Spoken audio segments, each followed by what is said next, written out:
Dibedah dong indeks sektoral Ya. ini tuh sebetulnya ada apa aja sih? Ada 9 ya, dan Oke. ini harusnya yang lebih tepat, yang tadi saya katakan bahwa Mhm SWF itu mhm akan mhm. lebih memberi sentimen positif kepada sektor, infra and construction. Nah, ini lebih pas ke situ ternyata ya, indeks sektoral, sedangkan BUMN 20 itu General. lebih luas cakupannya Mhm. gitu. Heeh. Adapun ada 9 indeks sektoral di Bursa Efek Indonesia, jadi bisa kita lihat tren besarnya dulu, misalkan Mhm. oke, tahun 2020 ini kan pada bulan Maret, April kemarin kebanyakan saham-saham pada turun, ya kan. Nah, kemudian, kita menganalisa untuk ke depannya bagaimana, setelah ada perbaikan ekonomi, sektor apa yang diperkirakan akan bangkit duluan. Nah, biasanya Iya. pertanyaannya seperti itu kan. Mhm. Nah, kita juga ngikutin berita yang seperti tadi yang saya bilang bahwa, okelah, let's say, SWF ini adalah the good news di sektor infra. So, kita lihat nih, kinerjanya sektor infrastruktur gimana gitu ya.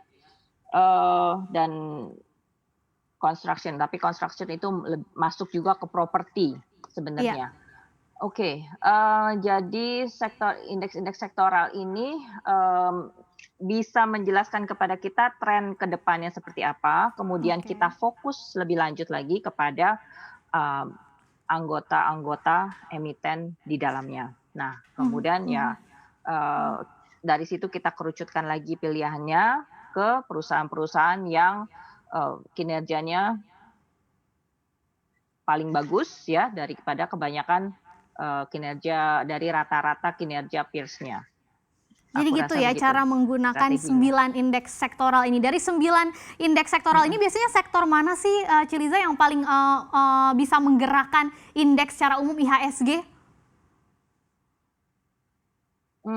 Aku selalu percaya bahwa, kesehatan atau kekuatan indeks itu pertama-tama bisa dilihat dari sektor finance ya. Jadi manakala market itu sudah mulai sehat, sektor banking atau finance yang di dalamnya banyaknya saham-saham banking itu harus bisa bangkit duluan. Jadi, oke, jadi urutannya kalau misalkan tadi saya bilang top to bottom Mhm analysis, mhm jadi mhm. pertama kita lihat IHSG, and then kita mulai Oke. turun ke finance sector. Nah, dari situ baru kita breakdown, nah saham-sahamnya apa aja nih. Kita mulai dari yang blue chips dulu seperti BRI, Mandiri, BCA, BNI gitu ya. And Mhm. then dari yang first class, kemudian kita baru masuk ke yang second liner atau third liner gitu.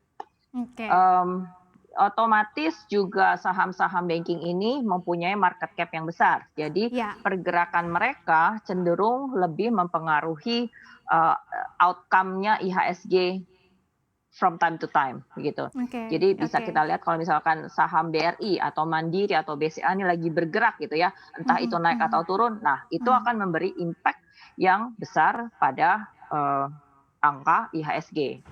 Demikian juga, saham-saham infrastruktur lainnya atau, sorry bukan infrastruktur, maksudnya saham-saham blue chips lainnya yang Mhm. ada di sektor infrastruktur, yaitu yang sektor ini termasuk penting, contohnya adalah Telkom. Nah, Mhm. Telkom ini kan juga market cap-nya besar ya, Oke. jadi, sementara sektor telekomunikasi like last year gitu sebenarnya juga memegang peranan penting karena, eee, ki ada hubungannya dengan berubahnya kehidupan kita, kita harus jadi sering banyak di rumah, akibatnya jadi, kerja dari rumah, sekolah dari rumah, dan ini berhubungan dengan telekomunikasi online jarak jauh. So, akhirnya kita jadi mikir ke Telkom, ya kan, sebagai, penyedia infrastruktur kita gitu, Telekomunikasi secara ya? online. Nah, Mhm.